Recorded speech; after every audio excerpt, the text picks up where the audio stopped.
Harmonisasi akuntansi internasional.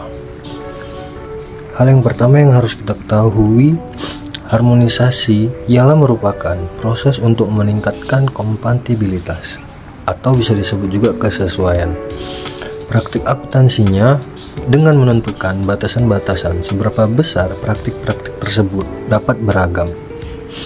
Harmonisasi akuntansi internasional saat ini merupakan salah satu isu terpenting yang dihadapi oleh pembuat standar akuntansi, badan pengatur pasar modal, bursa efek, dan merek yang menyusun atau menggunakan laporan keuangan. Apa sih keuntungan harmonisasi internasional? Yang pertama, pasar modal menjadi global dan modal investasi dapat bergerak di seluruh dunia tanpa hambatan.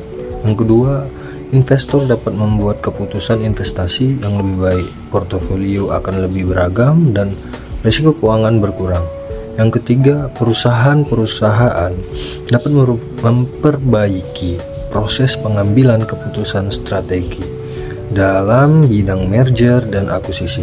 Dan yang terakhir, gagasan-gagasan terbaik yang timbul dari aktivitas pembuatan standar disebarkan dalam mengembangkan standar global yang berkualitas tinggi. Selanjutnya, kritik atas standar akuntansi internasional.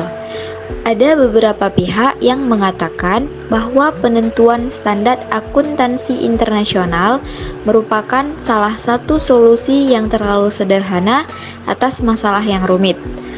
Jadi, ada dua pendekatan yang diajukan sebagai solusi yang mungkin digunakan untuk mengatasi permasalahan yang terkait dengan isi laporan keuangan.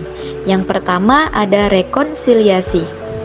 Melalui rekonsiliasi, perusahaan asing dapat menyusun laporan keuangan dengan menggunakan standar akuntansi dari negara asal.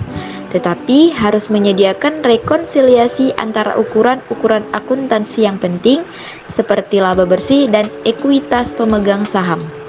Yang kedua adalah pengakuan bersama atau yang sering disebut sebagai imbal balik. Pengakuan bersama terjadi apabila pihak regulator di luar negara asal menerima laporan keuangan perusahaan asing yang didasarkan pada prinsip-prinsip negara asal. Ada beberapa organisasi internasional utama yang mendorong harmonisasi akuntansi. Di antaranya, yang pertama ada Badan Standar Akuntansi Internasional. Yang kedua ada Komisi Uni Eropa. Yang ketiga, Organisasi Internasional Komisi Pasar Modal. Yang keempat ada Federasi Internasional Akuntan. Yang kelima ada Kelompok Kerja Ahli Antar Pemerintah Perserikatan Bangsa-Bangsa atas Standar Internasional Akuntansi dan Pelaporan atau International Standard of Accounting dan Reporting. Dan yang terakhir, ada kelompok kerja dalam standar akuntansi organisasi kerjasama dan pembangunan ekonomi.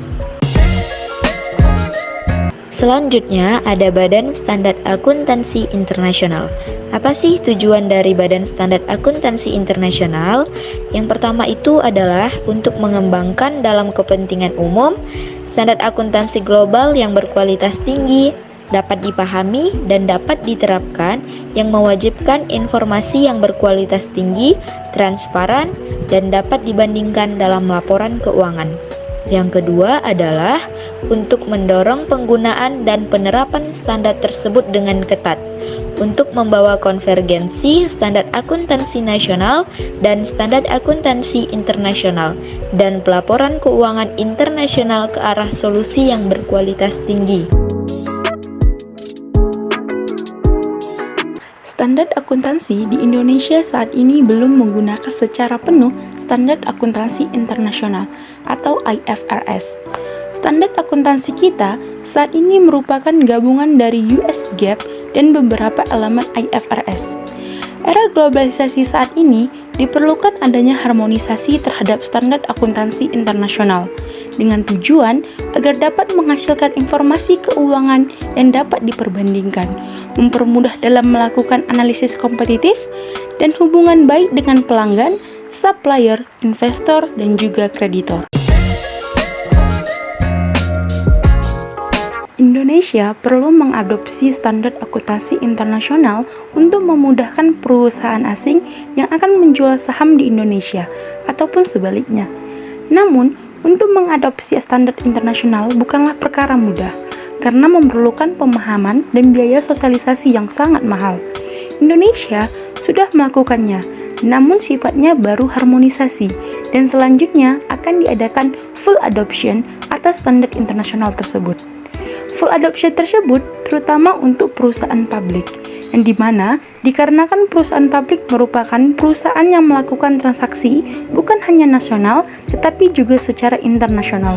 Jika terjadi jual beli saham di Indonesia ataupun sebaliknya, tidak akan lagi dipersoalkan perbedaan antara standar akuntansi yang dipergunakan dalam penyusunan laporan. Harmonisasi standar akuntansi internasional ini bertujuan untuk menyatukan berbagai prinsip akuntansi yang diterapkan di berbagai negara, sehingga meningkatkan transparansi, konsistensi, dan juga pemahaman laporan keuangan di seluruh dunia. Hal ini dilakukan melalui pengembangan dan penerapan IFRS, yaitu International Financial Reporting Standards, oleh IASB, yaitu International Accounting Standard Board, yang dimana dengan harmonisasi standar akuntansi internasional, maka diharapkan dapat mengurangi kebingungan dan juga meningkatkan kepercayaan investor di pasar global.